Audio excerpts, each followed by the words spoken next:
Meet Deborah Senior, CEO of her own clothing company, mother of 4, loving wife, author of dramatic autobiography, If You Don't Like the Feeling, Why Go There? Her autobiography invites people to embark on a real-life story that you will never forget.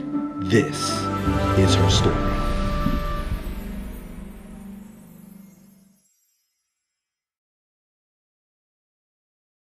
I remember the very first time I smoked from the bong. I literally almost choked myself to death.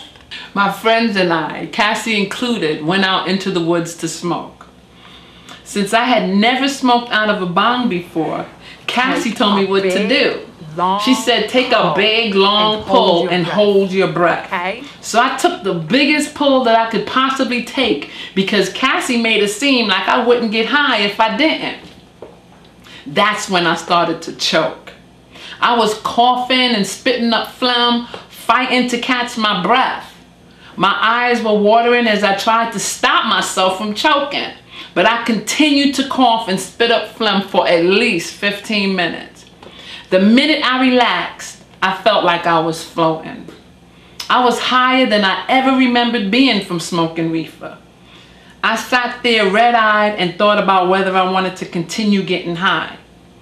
I watched my friends while I struggled with the question, do I want to try that again? For a while, the answer was no. Then I accepted the bong in hopes that I could feel that instant rush again.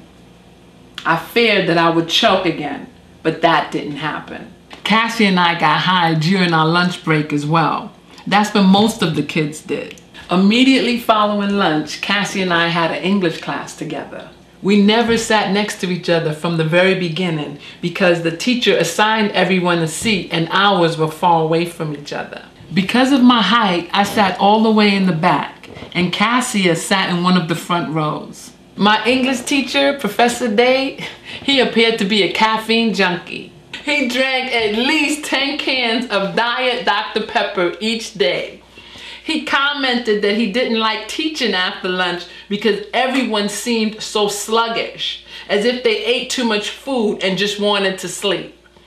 Meanwhile, he was so full of caffeine that he stood and paced the classroom for the entire class. We always laughed the comment off and got right down to our assigned work. But one day, no one felt like working or paying attention to him, and he noticed. It's not like the class was loud and noisy. It was the exact opposite. They weren't saying anything. The majority of the students were just staring off into space. Some of the students were sluggish after lunch, but at least 13 out of the 25 students in the classroom were high off of reefer.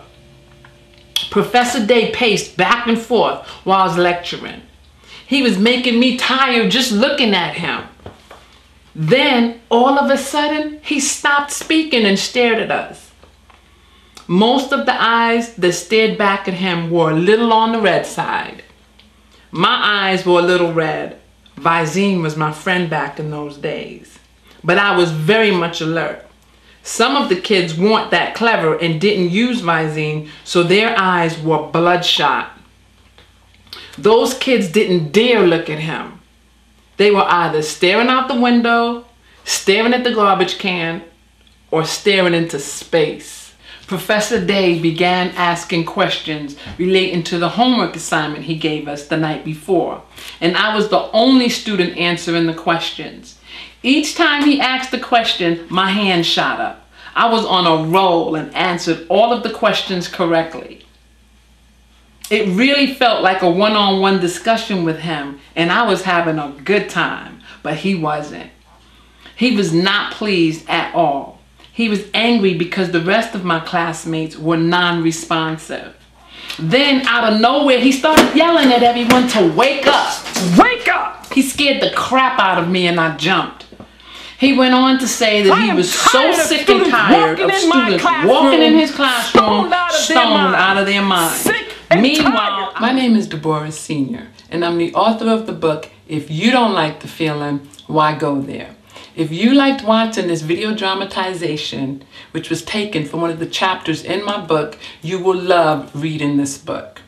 You can order your copy or find out more information by going to www.whygothere.org. And please subscribe to my video channel, check me out on Facebook, follow me on Twitter, leave me your comments. Video will be posted every Monday, so you'll have plenty of opportunity to comment and ask questions.